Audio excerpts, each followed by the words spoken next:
మెగానే TV. పశ్చిమ బెంగాల్ రాజకీయాల్లో మునుపెన్నడు చూడని అతిపెద్ద రాజకీయ భూకంపం వచ్చింది. దేశంలోనే అత్యంత బలమైన ప్రాంతీయ పార్టీగా పేరొందిన తృణమూల్ కాంగ్రెస్ ఇప్పుడు ముక్కలయ్యే పరిస్థితికి చేరుకుంది. పార్టీకి చెందిన ఏకంగా 20 మంది సిట్టింగ్ లోక్సభ ఎంపీలు మమతా బెనర్జీపై తిరుగుబాటు చేసి మరో పార్టీలో చేరడం దేశ రాజకీయాల్లో సంచలనంగా మారింది. అయితే ఇప్పుడు ఈ వ్యవహారం కాస్త సుప్రీంకోర్టు గడప తొక్కింది. పార్టీ మారిన ఆ 20 మంది ఎంపీలపై అనర్హత వేటు వేయాలని కోరుతూ టీఎంసీ ప్రధాన కార్యదర్శి అభిషేక్ బెనర్జీ లోక్సభలో స్పీకర్ ఓం బిర్లాకు ఫిర్యాదు చేశారు. కానీ స్పీకర్ ఈ పిటిషన్లపై నిర్ణయం తీసుకోవడంలో తీవ్ర జాప్యం చేస్తుండటంతో అభిషేక్ బెనర్జీ నేరుగా సుప్రీంకోర్టును ఆశ్రయించారు. తాజాగా సుప్రీంకోర్టు మమతా బెనర్జీని దెబ్బకొట్టిన ఆ 20 మంది ఎంపీలకు బిగ్గు ఝలక్ ఇచ్చింది.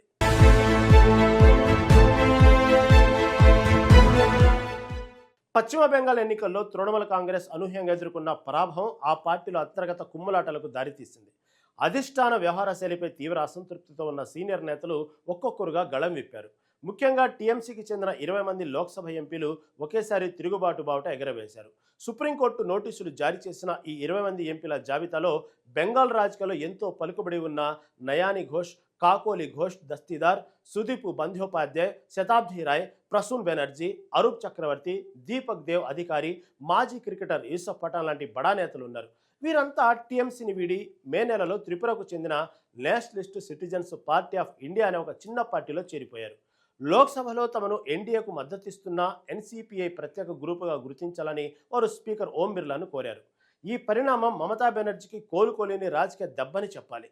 తమ పార్టీ గుర్తుపై గెలిచిన ఎంపీలు ఇలా మూకుమ్మడిగా వేరే పార్టీలో చేరడాన్ని టీఎంసీ అధిష్టానం తీవ్రంగా పరిగణించింది. రాజ్యాంగంలోని 10వ షెడ్యూల్ అంటే పార్టీ ఫిరాయింపుల నిరోధక చట్టం ప్రకారం ఈ 20 మంది సభ్యులను వెంటనే లోక్సభ నుంచి అనర్హులుగా ప్రకటించాలని అభిషేక్ బెనర్జీ స్పీకర్కు ఫిర్యాదు చేశారు. నిజానికి చట్టం ప్రకారం ఒక రాజకీయ పార్టీకి చెందిన 3/2 మంది సభ్యులు వేరే పార్టీలో విలీనమైతేనే వారికి అనర్హత నుంచి చట్టపరమైన రక్షణ లభిస్తుంది. కానీ ఇక్కడ 20 మంది ఎంపీలు వెళ్ళినప్పటికీ అది 2/3 వంతు మెజార్టీ చేరుకోలేదని, కాబట్టి వారిపై ఖచ్చితంగా అనర్హత వేటు పడాల్సిందేనని టీఎంసీ వాదిస్తుంది.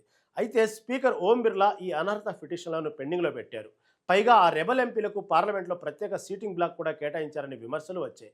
దీంతో స్పీకర్ కావాలనే జాప్యం చేస్తున్నారని భావించిన టీఎంసీ నేరుగా సుప్రీంకోర్టును ఆశ్రయించింది.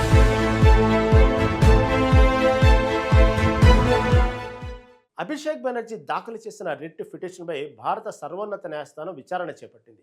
Chief justice of India Suryakant నేతృత్వంలోని justice Joymalya Bagchi, justice V మోహన్లతో కూడిన త్రిసభ్య ధర్మాసనం ఈ కేసును తీవ్రంగా పరిగణించింది. విచారణ సందర్భంగా ధర్మాసనం పార్టీ మారిన 20 మంది తిరుగుబాటు ఎంపీలకు నేరుగా నోటీసులు జారీ చేసింది. వాళ్ళు ఏ ప్రాతిపదికన పార్టీ మారారు, చట్టపరంగా వారికి ఉన్న రక్షణ ఏమిటో కోర్టుకు వివరించాలని ఆదేశించింది. దీంతో పాటు లోక్సభ వ్యవహారాలను పర్యవేక్షించే లోక్సభ సెక్రటరీ జనరల్కు కూడా కోర్టు నోటీసులు పంపింది. ఈ నోటీసులతో అటు తిరుగుబాటు ఎంపీల్లో ఇటు అధికారిక ఎన్డీఏ పక్షంలో ఒక్కసారిగా టెన్షన్ మొదలైంది. అయితే ఇక్కడే ఒక ఆసక్తికరమైన పరిణామం చోటు చేసుకుంది. ఈ కేసులో అభిషేక్ బెనర్జీ ప్రధాన ప్రతివాదిగా చేర్చినది లోక్సభ స్పీకర్ ఓం బిర్లానే. కానీ సుప్రీంకోర్టు స్పీకర్కు ఎలాంటి నోటీసులు జారీ చేయలేదు. దానికి కారణం రాజ్యాంగబద్ధమైన అత్యున్నత పదవిలో ఉన్న స్పీకర్కు న్యాయస్థానాలు నేరుగా ఆదేశాలు జారీ చేయడం లేదా నోటీసులు ఇవ్వడం రాజ్యాంగ స్ఫూర్తికి విరుద్ధం. శాసన వ్యవస్థ, న్యాయ వ్యవస్థల మధ్య ఉండే పరిమితులను గౌరవిస్తూ ధర్మాసనం ఈ నిర్ణయం తీసుకుంది. అయితే స్పీకర్ తరపున తాను వాదనలు వినిపించేందుకు సిద్ధంగా ఉన్నానని సాక్షాత్తు దేశ సొలిసిటర్ జనరల్ తుషార్ మెహతా కోర్టుకు హాజరయ్యారు. అనర్హత పిటిషన్లపై ఇప్పటికే స్పీకర్ కార్యాలయం నుంచి ఆ ఎంపీలకు నోటీసులు వెళ్లాయని ఆయన కోర్టుకు వెల్లడించారు.